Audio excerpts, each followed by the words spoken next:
to start? So we have our review for the test. Okay. Okay. So the first one is try to rewrite the existing bases as powers of a common base, then set the exponents equal. Okay. So the first one is 9 to the 2x power equals 27.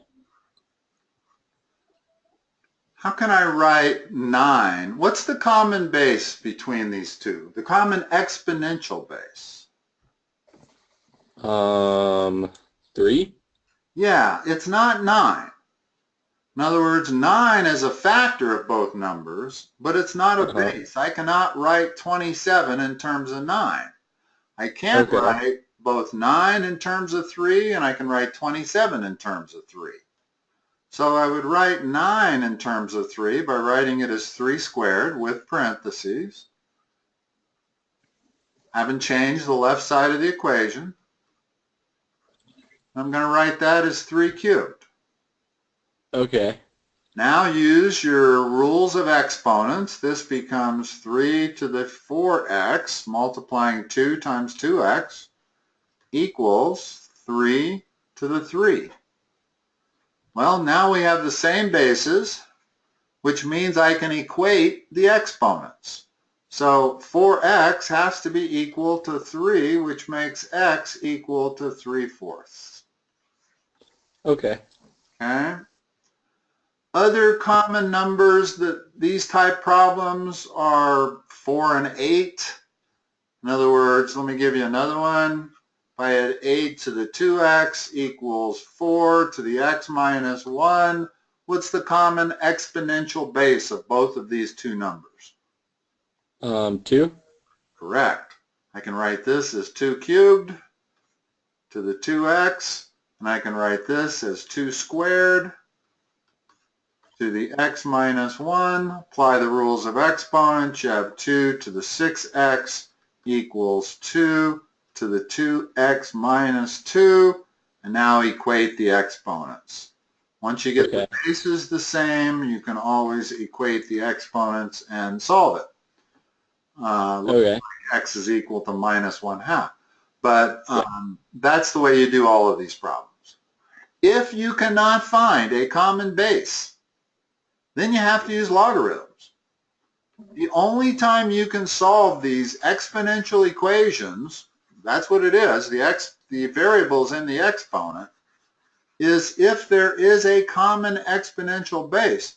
If I make this number a 7, now I cannot solve it using that technique. The only way to solve it is to take the logs of both sides. Okay. And then once you take the logs of both sides, you can bring that exponent down in front. So you get this equals x minus 1 times natural log of 4. And then since that's a number and that's a number, this is just a linear equation that you could solve. Okay. Okay? But if you want to solve these without using logs, they have to have a common exponential base. Okay. Okay. Then the next one is 5 to the 1 minus 2x power is equal to 1/5. Do these have a common exponential base? I think so. Yeah. What is it? Um, 5. 5. Uh-huh. Okay. Because I can write this as 5 to the 1 minus 2x, and I can write this as 5 to the minus 1. Okay. Oh, Now I that got makes the same sense. base, right? Yeah. Now I just equate exponents and solve. 2x going to equal 2, x would be 1. Okay. Okay, so here's kind of a funky one. Okay? E to the 4th power, parentheses, to the x power, or e is in parentheses, sorry.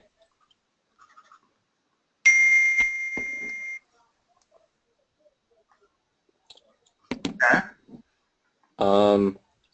Times e to the x squared power equals e to the 12th power. Okay. Let's use our rules of exponents and to condense that. So Okay. what does this first term become? E to the 4x power. And the second term is still e to the x squared. Now, when I'm multiplying two numbers that have the same base, what do I do with their exponents? You add them. So that becomes e to the x squared plus 4x is equal to e to the 12th. Okay. Now you end up with a simple quadratic. X squared plus 4x has to equal 12. And you can solve that by factoring. In other words, that means x squared plus 4x minus 12 equals 0. And that factors into x plus 6 times x minus 2. So your solutions are x equal 2 and x equal minus 6. Let's make sure both of those solutions make some sense. Yeah, I don't have any problem with x being a negative number. All right, let's see. Let's see if it works when x equal minus 6. Well, what would we have? We would have e to the minus 24th times e to the 36th. Is that equal to e to the 12th? It is indeed. Yes. And if I plug in the other solution, which was what? It was 2. E to the, 2. And I get e to the 8th times e to the 4th. Is that equal to e to the 12th? And yes, it is. Yes. So both solutions work, as they generally would. Usually when you have a problem that ends up, you have to factor a quadratic, the things you're looking for extraneous solutions are radical signs, absolute value signs, logs, any of those, or trig functions. Trig function. Okay. If you have equations that have any of these in them, and when you go to solve them, you have to factor a quadratic, be sure to check both solutions. Most of the time, one of the solutions will not be valid. Okay. And it doesn't come with polynomials or even exponentials like we've just been working with. It comes when there's radical signs in the equation, or absolute value signs, or logs, or trig functions. Those are what produce these solutions that are called extraneous. Okay. Okay. Next I have graphing problems. Okay. Is that okay? Sure. I can graph it. It would be hard if you had to read a graph and determine something. Yeah, no. It's just we have to graph it. If it's asking you to graph it, I can do that fine. Okay. It says graph f of x equals 1 plus 3 x to the negative x minus 4. I think I wrote that wrong. 3 times x to the minus 4? 1 plus 3 to the x minus 4 power. You had it. I think you had it right. 3 to the x minus 4 power, like that, right? Yep. Okay. And we want to graph this. What's the parent function? F of x equals x. 3 to x. It's an exponential. Oh, 3x. Make sure you are able to recognize the difference between an algebraic function and an exponential function. This is not an algebraic function. If your variable is in the exponent, you can't solve that algebraically. Okay. So it's an actual function. Yeah, in other words, this is an exponential function, and the parent function would be y equal 3 to the x. Okay? I'm going to draw the parent function on there. Most all of these exponential functions look like that, and they go through this point 0, 1. All of them. Okay. In other words, if I drew just the function, I couldn't tell you whether that was 2 to the x, 3 to the x, e to the x, or 17 to the x. They all are going to go through this point. They're all going to look just like this. Okay. Okay. Now we have to figure out what's being done to that. What two things are happening? What's the one? The one. I don't know if I know what the 1 does. I think I know what the 4 does. The 1 is a vertical shift. Notice that if I wrote that like that, you wouldn't have any problem figuring out what that 1 did. Yeah. Okay. It takes my 3 to the x curve and shifts it up by 1 unit. The x minus 4 is a little more difficult. What we're really looking at here, and I'm gonna try to make this as easy as I can. What we're looking at is this. That's what the function we were given was, assuming, well, I should call that g. I should call it something other than f. In other words, if f of x was equal to 3 to the x, then what we're looking at is g of x minus 4, or excuse me, f of x minus 4 plus 1. Okay. And in fact, I wrote it correctly. I'm sorry to confuse you. But if f of x is 3 to the x, that's our parent function. Yeah. And what we're looking at, I shouldn't really call these both everything f of x. I'm going to make this a g of x here. Okay. I'm going to make this a g of x. In other words, if g of x is equal to 3 to the x, then what would g of x minus 4 plus 1 equal? What we're looking at. We would substitute the x minus 4 wherever we saw x, so we'd get the 3 to the x minus 4, and then we would add 1. So if that's g of x, and this is what we get 3 to the x minus 4 plus 1, which is f of x. Okay. Okay. So now is all we have to do to graph it is do these two changes. The plus 1 we know is a vertical shift. What's the consequences of this minus 4? Doesn't it move it to the right 4 units? Correct. So here's what I'm going to do. I'm going to take the only point that I know is on the original curve. Yeah. I'm going to move it right 4 units and up 1. Okay. Okay, so if I go right 4 units and up 1, it is at 4, 2. And that's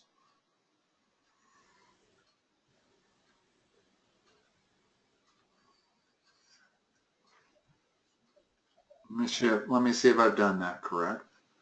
Let's see. I want to go up 1. I didn't draw it in the right spot. Here, let me do this again. If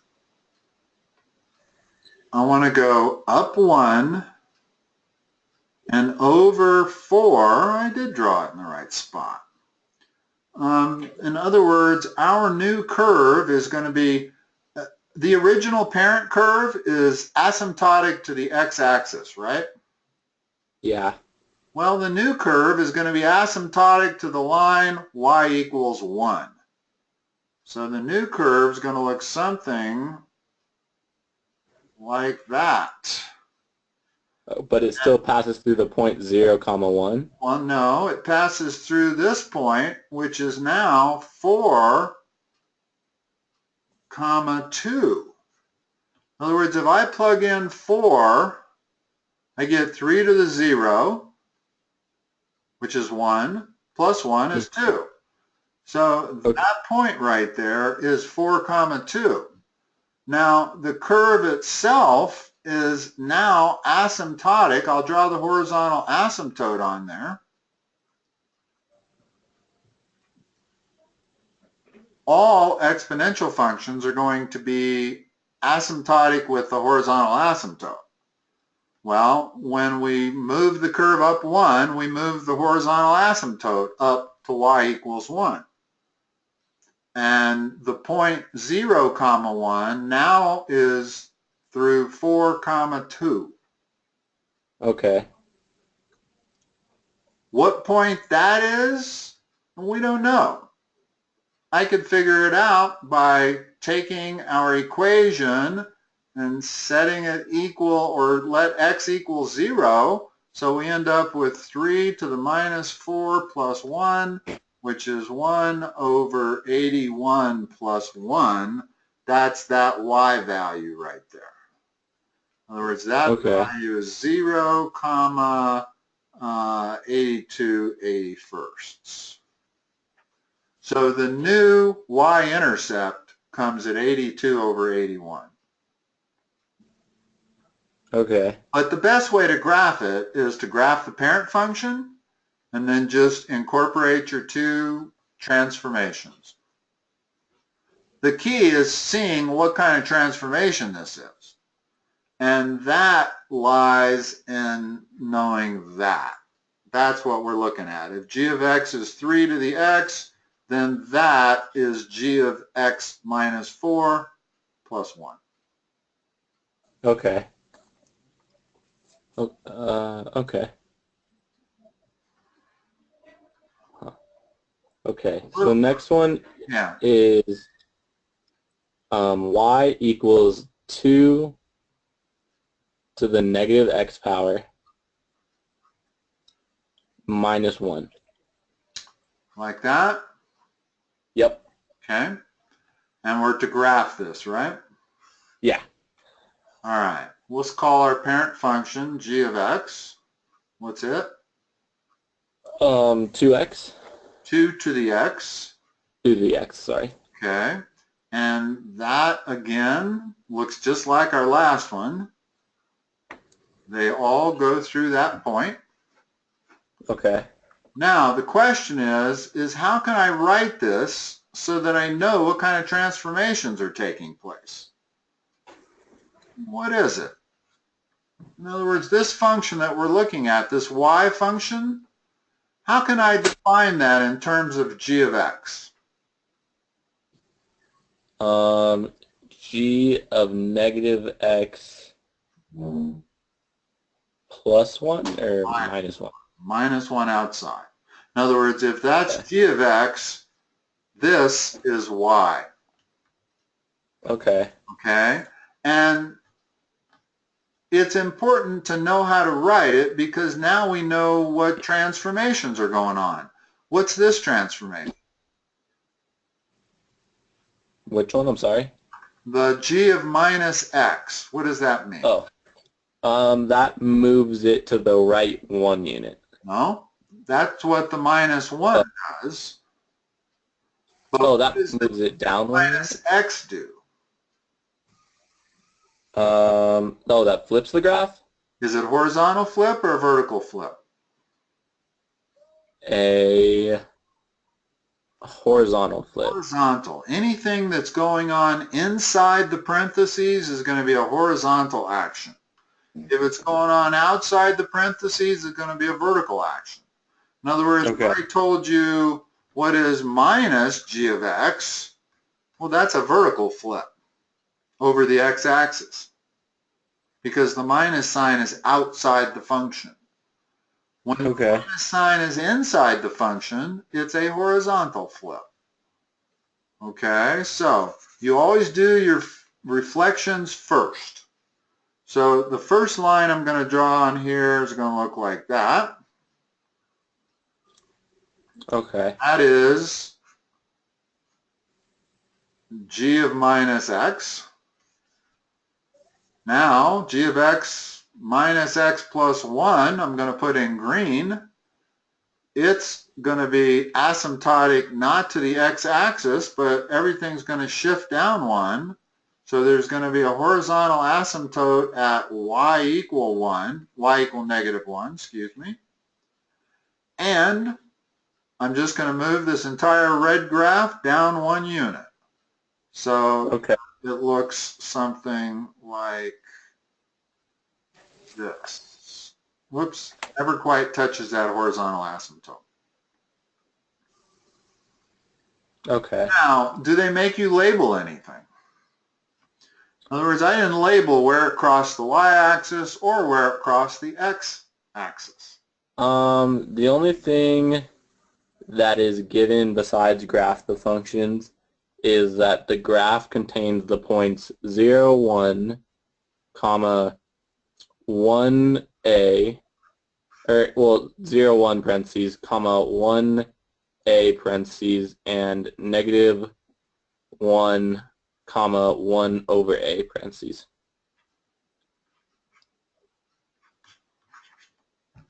What's a? I don't know. In other words, a never entered into this. However, I can give you the key points to graph. Okay. In other words, we know that's the function, and it's the green line. Well, let's figure out the y-intercept. Where does the y-intercept come? When x is what? X is 0. Okay, if I plug x equals 0, I got 2 to the 0, which is 1 minus 1, y is 0. So this green line actually crosses exactly through the origin. Hold on a minute. There's my original XY grid. And the green line is going to go through that point. It's going to go through 0, 0. So it's going to look kind of like that. Now, there's no really any other interesting points on that graph. I could plug in, oh, I see what. They want you to plug in 1 for x, huh? Oh, yeah, I think they want 1 for x and negative 1 for x. Okay. When I plug in 1 for x, what is y equal to? 2 to the first, y equals 1. No, it would be 2 to the minus 1 minus 1. Oh. 2 to the minus 1 is 1/2 minus 1. Minus 1, so it's 1. Minus 1/2. So one of the points on this graph is going to be 0, comma, minus 1/2. Not 0, 1, excuse me, sorry. 1, comma, minus negative 1. Yeah. In other words, 1, comma, minus 1/2. And that point is right about there. Okay? Okay. And you can plug in whatever values you want. You could plug in minus 1 they wanted? Yeah, 1 and negative 1. Okay, well when I plug in negative 1, I end up with 2 to the 1 power, which is 2, minus 1, which is 1. So when I'm at negative 1, here, let's label that coordinate, negative 1, comma 1. So those are 3 points, minus 1, 1, 0, 0, and 1, comma, minus 1/2. Okay. And the horizontal asymptote's not a bad thing to have on there either. And that equation of that is y equal minus 1. Okay. Okay. Okay. So I think that's the way you want to do all of these, is treat them as transformations, figure out what transformation is happening, take your parent function and just transform it by all of the transformations that are happening. Yeah. Okay. What else you got? Okay. Next one is evaluate without using a calculator. Okay. So the first one is e to the natural log of 5 power.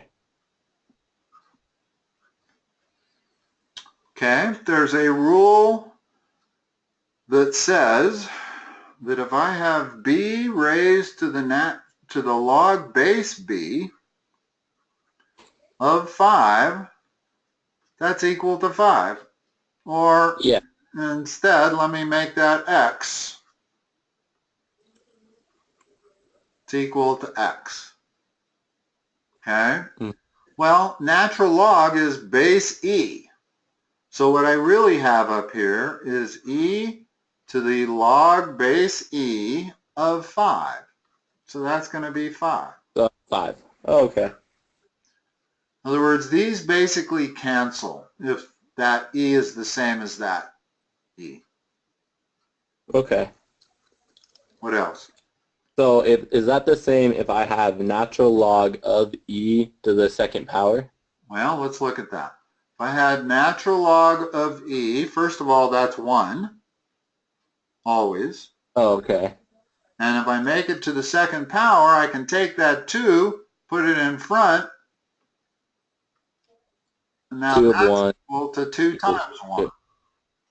Okay. In other words, this is always true. The log base 17 of 17 is always equal to 1. Okay. Or if you want to put it more generally, log base b of b is always 1. That's because b to the 1 power is equal to b. Or 17 to the 1 power is equal to 17. Or e to the 1 power is equal to e. Okay. All right. So the next one is e to the 5 natural log 2. Yeah, that's it. Power. What did I? Is that not That's it. E, yeah. What did I do wrong here? No, nothing. That's correct. Okay. And you need to evaluate this, right? Yep, without a calculator. Okay. Well, I could say, I could take that 5 and make it an exponent, right? Yes. In other words, that's the same expression. Yeah. Well, Oh. now Okay. I got e to the natural log of 32, which is 2 to the 5th. Okay. And that just becomes 32. Okay. So that would be the same if I had e to the third power natural log 2. And I would take the 3 and put it as 2 to the third power. Correct. So that's e to the natural log of 8, which is 2 And to the then power. that is equal to 8. Yep. Okay. Okay. Okay. So you do whatever you kind of have to do to be able to simplify it. In other words, I didn't know what e to the natural log of 2 is. Well, I guess I did. Now, hold on a minute.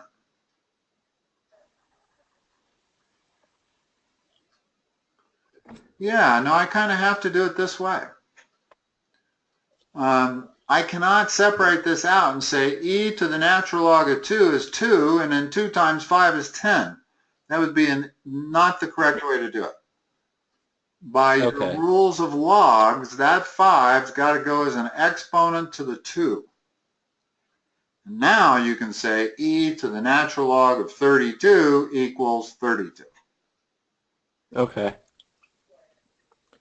Okay, the next one is log base 5 to the cube root of 25.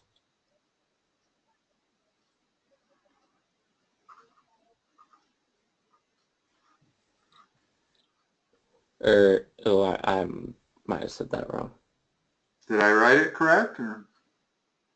It's written differently on my paper. Oh, no, I didn't write it correct. You said log base 5 of cube root of 25? Yeah. Okay, so that's not an exponent. It's the argument. Uh-huh. So it's 25 to the 1/3 power, right? Yes. Okay. Well, can I write 25 in terms of 5? Because if I can, Could you write that log base 5? Log base 5. let's write 25 is 5 squared. To the 5 squared to the 1/3 power. All right, now that's equal to the log base 5 of 5 to the 2/3 power. What's that equal to? 5 to the 5 to the 2/3. That's equal to 2/3. Yep. Whatever Okay. that exponent is, as long as that's the same as that, that's the answer. Okay. So that means, all right, so that would be, okay. That's helpful. All right, so the next one is, there's another one, the graph one. Okay. So it wants us to graph natural log of x minus 3. It's the parent function. The natural log of x.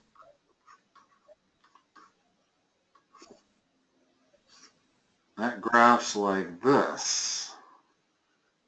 And this point is always the same, regardless of the base, and that's 1, 0 instead of 0, 1. How does this function differ? In other words, what is this function? It's f of what?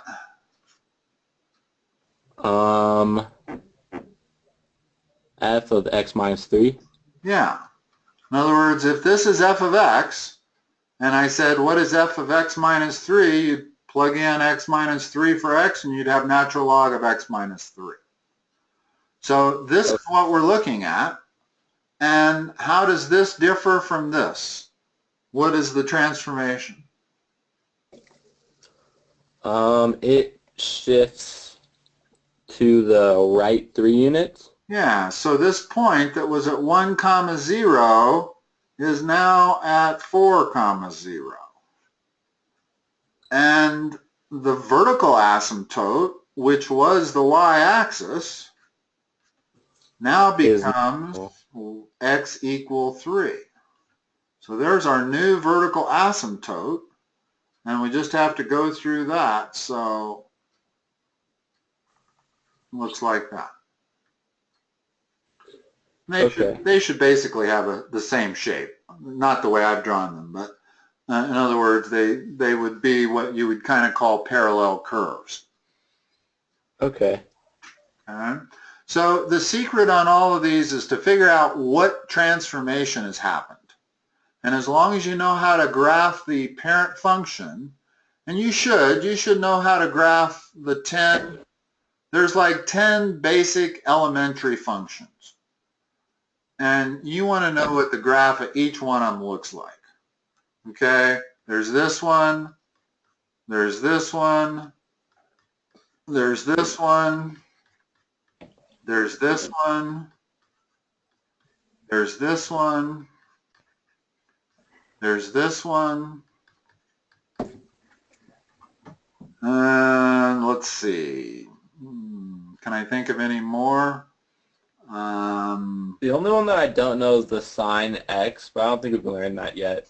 Yeah, if you haven't gotten to trig yet, then you probably wouldn't be expected to know that. What that looks like is that. Okay. It's just sinusoidal. Starts at 0, 0, goes up to 1, and goes down to -1. Okay. Okay. But most of these others, and if you had y equal mx plus b, that's a straight line. This is a straight line also. It's just got a slope of 1 and goes through the origin. all other y equal mx plus b are actually transformations of this basic function. Of x, yeah. Yeah. Okay, the next one, this one's kind of confusing. So f of x equals 2 minus log of x plus 1. Common log? Yeah. Again, let's come up with a basic function. G of x equals, is it just log of x? Uh-huh. And we'll graph that. And that graphs just like natural log of x.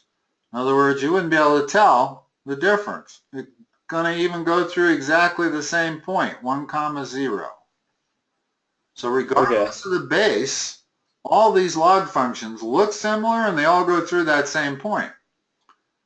Now, this function f of x is what in terms of g? G of x plus 1 plus 2? Almost. There's a negative sign right there. Oh, okay. Because of that negative sign there. In other words, if you switch these two terms, you get minus log plus 2. Well, to get minus log minus g of x would be minus log of x. Okay. Okay? So there are 3 things happening here. And I like to do these one at a time. Okay? Okay. The most important one you always have to do first is all reflections. So It's what kind of a reflection over which axis? a vertical reflection? Yeah, which makes it look like this. Oh man, I'm not a really good artist. So That's okay. now the red would be negative g of x. Okay. Okay. Now let's take the next adjustment, this plus 1. What does that do? It moves it to the left 1 unit. Okay, which means this point, which was there, is now going to be there in the green graph. Going to look like this. And the green is minus g of x plus 1. Been reflected and horizontally shifted left. Okay. Finally, what's the third thing? It is up 2 units. So I'm going to take my green curve and move it up 2 units to that spot right there, which is 0, comma 2.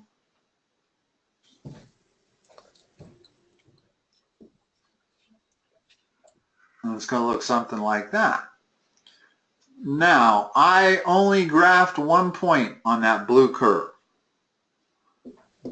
Okay. Nice to know where it crosses the x-axis. How would I get that point? Set x equal to 0? Set f of x equal to 0. F of x equals 0. Remember that when you're talking about the x-intercepts, it's y that's 0, not x. We can look at it and tell that x is not going to be 0. But what is 0 is f of x. So I go back to my original function. I said f of x equal to 0, and I solve it. 2 minus log. Okay, well, if I take my log to the other side, log of x plus 1 equals 2. Now how do I solve that for x? X plus 1. You have to convert it to exponential format. Yeah. Well, when you're converting to exponential format, take the number that's on the far left, 10. Oh, 10. Raise it to the number on the far right and let it equal the argument. So you get 10 Yeah. squared equals x plus 1. Plus 1. That means 100 equals x plus 1. The x-intercept comes at 99. Oh, wow. So it really flattens out. Yes, it really flattens out. In other words, that point, even though my curve doesn't really show it, is 99 comma 0. Okay. Log functions are the flattest functions you will ever see. If you'll notice my black line here, looks a lot like there's a horizontal asymptote right there, but there isn't. It just looks like it. In other words, it looks so flat. It doesn't look like it's going to keep rising forever, but it does. This will eventually, as x goes to infinity, that will go to infinity on the y also. Okay. So it's an extremely flat function. In fact, an interesting fact is that you've got to go 2 miles on the x-axis to go up 12 inches on the y-axis. Oh, wow. 2 miles to 12 inches. That's how flat it is. In other words, that's a slowly increasing function. Okay. Okay. But the secret to solving log equations is to convert them to exponentials, and the secret to solving exponential equations is to take the logs of both sides. Okay. So you're always doing the opposite, the inverse of the other, in order to solve for points. Okay. All right. I have one more if you have time. Yeah, I got 4 minutes. Okay. This one is 0.3 times 4 to the 2x power equals 0.2. And it just wants us to solve these equations. Okay.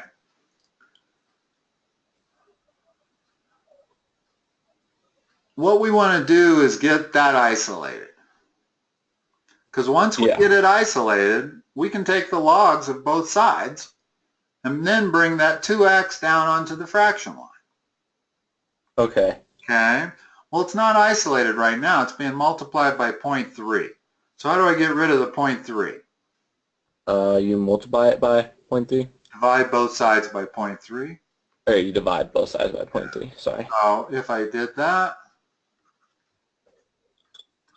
now I have 4 to the 2x all by itself equals 2/3. Oh, I think I know how to solve this now. How do you solve it? What's the next step? You take, I just gotta figure out how to loop it. You can take any log base. It doesn't have to be log base 4, doesn't have to be natural log, doesn't have to be common log. But a word of advice, since you're headed to calculus, always use natural log. So it'd be natural log of 2/3 equals 2x? Or, oh, you said them both equal to? First of all, the first step is I'm just going to take the natural log of both sides. Okay. Okay.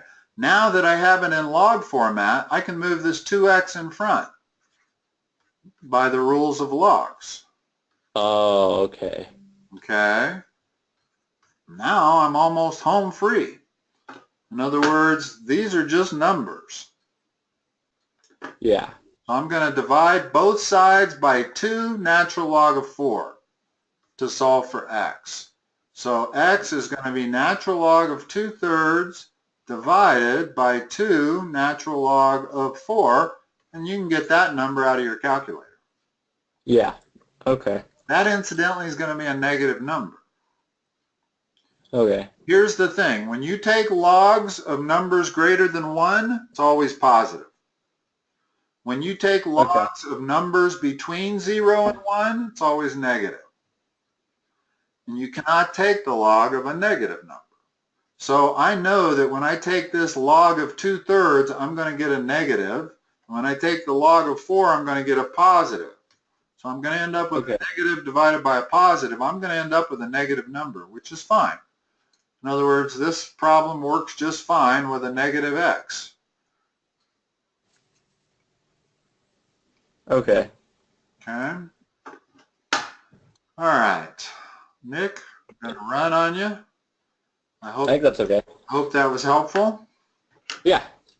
And Definitely. I think you have something scheduled for Thursday at 5. Yep. Talk to you then. All right. See you. Thank you. Bye-bye.